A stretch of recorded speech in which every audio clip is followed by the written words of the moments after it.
My father told me a story once. I'll never forget it for a few reasons. I think it's the first story he had ever told me as a child. It's also the story of how my grandfather died. But honestly, that isn't the reason. You hear stories on TV, or sometimes you overhear something in a public place. People talk about ghosts and aliens, and you think to yourself, that isn't real. They are making it up, or they are mistaken, or they are crazy, or something like that. You just can't believe it. Until something happens, something that brings it all together, connects the dot in a way you didn't think of before. Maybe it happens to you. Maybe you hear the same story again and again, happening to different people. It doesn't take long for the world to become a lot bigger than you thought it was. As I said, this is a story my father told me, but I never believed it. Even though he swore up and down it was true. It wasn't until I started clicking around the internet that I started to believe. I started to hear other stories just like this one my father told me. It didn't take me long to believe in the rake. That's not my father called it, of course. He's never used the internet in his life. He wouldn't know what the consensus has taken to naming it. When he chose to call it something other than it or that thing, he called it Skinwalker, after an old Navajo tale his grandfather told him. But I'll tell you the story the way he told it to me. We were out hunting one night, he'd tell me. Coyotes. We'd kill them for $50 a skin. They lived on a dairy farm in Ohio. They'd kill calves sometimes. We do it every night because we needed the money. Sometimes, while we were out, we'd come on a deer and kill it. Our landlord didn't mind, and it could feed our family for a few nights and save us some money. Anyway, we were done making our rounds and heading home, walking, because we didn't have a car or some four-wheeler back then. We'd cut through the woods. That's when we came up on it. Blood everywhere, splattered on the trees, in the grass, in the creek, everywhere. At first, we figured it was a pack of coyotes. We'd seen it sometimes. They can't scavenge and start hunting deer or cattle.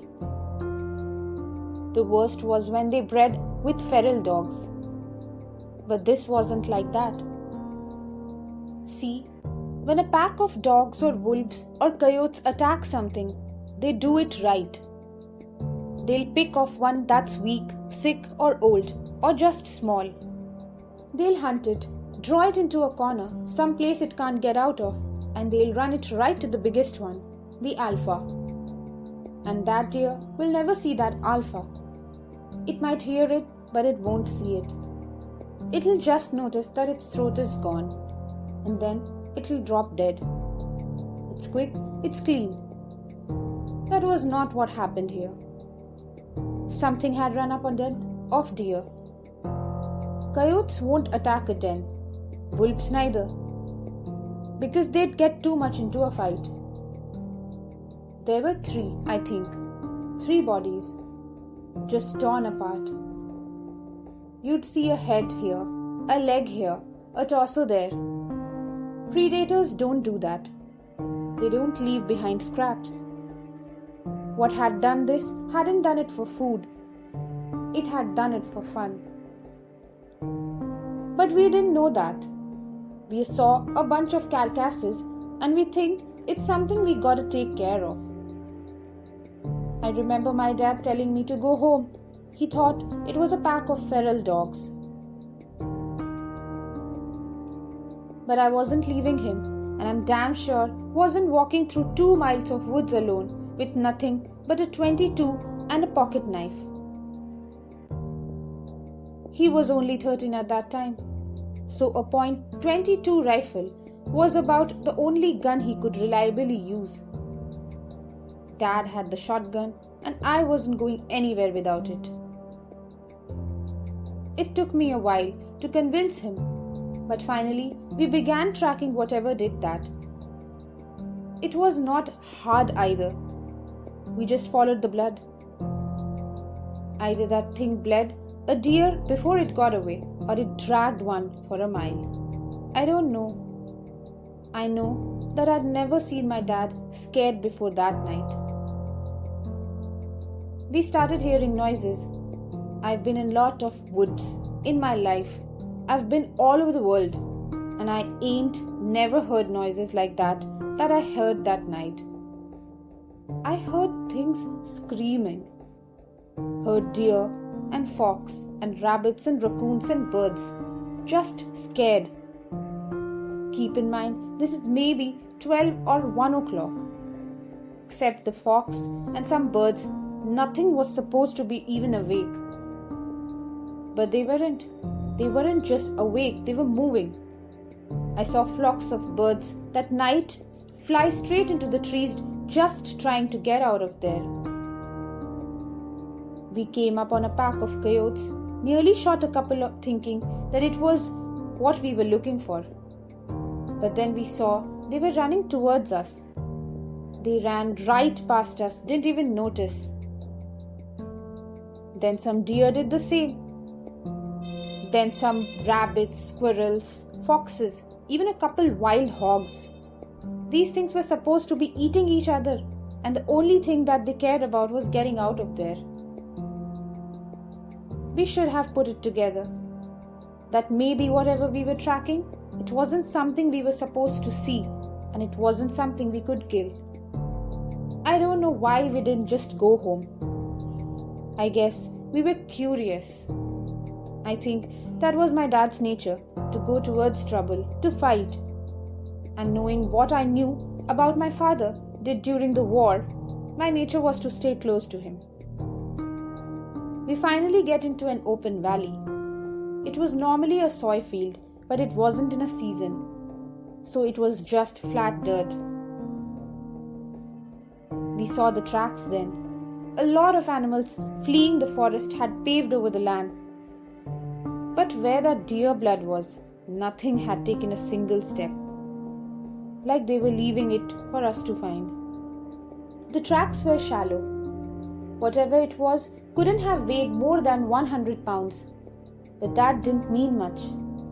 A bobcat weighing 40 pounds wet nearly tore out my damn throat once. All that means that it is quick and hard to hit. So we follow the tracks, and it doesn't take us long to find where it is. There's this old school house that sits on top of a hill. Half of it had been ripped out by a tornado, but nothing lived there. Not for a long time. We caught homeless people in there sometimes, or druggies looking for a safe place to shoot up. We figured maybe that it was that. Maybe it was some sick kid riding high, but we didn't think that for long. We get within 50 yards and we hear this noise, a screeching kind of noise. It was sort of made of two different sounds. One was high-pitched screech, another was a low-pitched growl. It was making both at the same time. We get within 20 yards and we hear this sound. I can't remember thinking that it sounded like paper being torn apart, while someone was swinging water in a bucket back and forth. Dad looks at me, kneels down and whispers, I gotta stay behind him, because we're about to corner him. Any animal will fight when it's cornered, especially when it's a predator. But we can tell by the tracks that it's just one. He tells me it's probably single feral dog, probably rabid. The plan is to sneak up on it while it's eating, shoot it and then keep shooting it till it don't move anymore, then slit its throat. If it gets to Dad, it's my job to shoot it or stab it to get it off of him. So he walks up and I'm right behind him, just a tad to his side, so I can see what it is. I wish to this day I had not. It was leaning over a carcass, tears off its flesh and throws what it doesn't nibble at aside. There's blood all over the brick, glistening in the moonlight. It's pale white, human looking, but not quite human. It had arms and legs like a human, but it sat like a monkey, hunched over. Its hands weren't normal. It had long fingers with claws at the end. So we see that, and my dad hesitates. He wasn't about to fire on a person, so he clears his throat to try to get it turn around. I swear to God, all the noise just ceased. I ain't ever heard true silence before that, and not after it. But for 2 seconds, nothing made any song. There was no noise, which made it all the louder when it turned around, made this shrill cry and jumped on Dad. He got a shot off. I think he missed. If he hit the thing, it didn't mind. But it was on him. Tears parts of him off. I started shooting it with the 22 point blank, but it barely bled the thing. I got off 5 rounds and then I started hitting it with the gun butt, but it wasn't budging. It didn't even register that I was there. It clawed at my dad, taking off bits of his flesh. It started on his torso, ripping off his skin, his tit, then it moved up. It tore off his throat, it tore off his nose, his eyes. It scalped him. Then it started digging in and ripped off the bottom half of his jaw, the little bones and the tube in the neck, then his ribs. I don't exactly remember what happened, but somehow my dad's knife ends up in this thing's shoulder and my dad ends up on being my back. I'm running, and by God, I'm running faster than I'd ever run before or after. And it's following me. I end up back in the woods, opposite to the ones we've been in. I'm heading towards my landlord's house, because it's half a mile away. I can hear this thing screeching and moaning. I hear the tree branches crack and get thrown around. It sounds like someone's taking an axe to every single tree I pass. It's cracking so loud and often, but I just ain't looking back. Finally, I trip into the gravel. I look up and there's my landlord and bunch of his buddies drinking around a campfire. I scream and I cry and they came over. I'm telling them to call an ambulance and he looks at me and I'll never forget what he said. "What is that on your back?" he asked me. Just as he said it, he saw one of those god-awful flannel shirts my dad wore everywhere. It was what that was left of my dad. Most of his head, his torso, but nothing after the waist. Suddenly we hear it screeching. He grabs me. My dad gets thrown on the ground. I'm fighting him, crying, because I think we can still save him somehow. But my dad had been gone forever, before I ever picked him up. He has to pick me up and throw me inside before I come with him. He and his buddies, we're all inside, and they're locking doors and getting guns. The landlord's asking me, what happened? But I just don't know what to tell him. He pieced enough of it all together to understand that there was something dangerous out there. All the lights in the house are on and someone calls the cops. They'll be there in 15 minutes. We look outside and see it walk in front of the fire they'd made. Don't know what it is, one of them says. It looks like an ape. Suddenly something goes through the window. We shoot at it, but ain't the thing. It's my landlord's dog. Just the body though. not his head, nor his legs. We start pushing things in front of doors and windows when we hear something in the garage. I remember one of his friends saying that the doors were open. We hear metal and glass just get ripped off. We put a couch and a TV in front of the door to the garage. It banged around some more, but then it got quiet, not silent like it was before.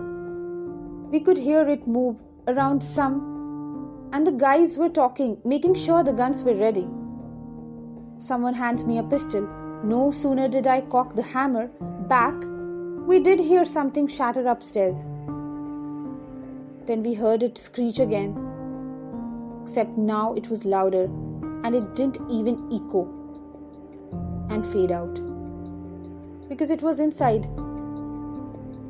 We all rushed to one of the doors leading upstairs and we got at it just as the thing did. It opened it just a bit and 4 or 5 men just slammed into it. It got its hand through. Someone with a shotgun took care of that, put the barrel right up to its wrist and pulled the trigger. Cut its hand off clean. That only pissed it off though. It started pushing on that door, clawing. We were on one side pushing as best as we could, and it was on the other side doing the same. That wood just wasn't going to hold, so someone tells us to keep our heads down. Suddenly, the top half of the door is just gone. My ears are ringing, and there are splinters everywhere. 2 or 3 of them just unloaded on the top of that door. I don't really know where it went after that. The police got there. I was still glued to that door. What was left of it? The sun was up before they got off of it. They put me in a hospital for a while. A lot of people talked about me, but did not talk back. Not for a long, long time. I did not talk back either. When I got back home, I got a job from that landlord working on that farm. We didn't talk much, not about the thing, but I signed up for the army when I was 19 and he sat me down to drink some scotch and as I was sent off. I asked him right away what the police told him. The story they went was with a wild animal, probably a wolf or maybe a bear that had migrated north. I asked him how they could say that when they had the hand. He looks at me, stunned. He tells me that hand never made it back to the station. The cop who had hit it in the car, wrecked, drove into a tree, died on impact. The hand was never found, probably taken away by an animal. The cops, when they would acknowledge the hand existed at all, said it was simply the paw of a bear that looked like a human hand. I never talked to the landlord again. He went missing when I was in basic. The cops never found him. They said he owed some people some money and just ran away. But I don't think it's that simple. I never went back to those woods. I wouldn't even if I had the whole goddamn US Army at my back. But that was a lie.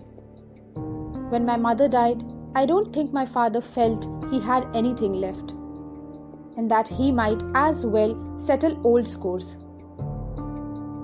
He went to those woods. He never came back. The FBI was called. They did a show for everyone involved, but I knew they were not looking. I had to get one drunk and slip him a few 50s before he finally told me that they get a few calls about those woods every year, about someone up and vanishing, but that was all he wanted to tell me. Before he got up and left with the rest of his team, he wrote, "The Rake," onto a napkin. I didn't know what it meant until I searched for it on the internet. Honestly, I would have rather not known.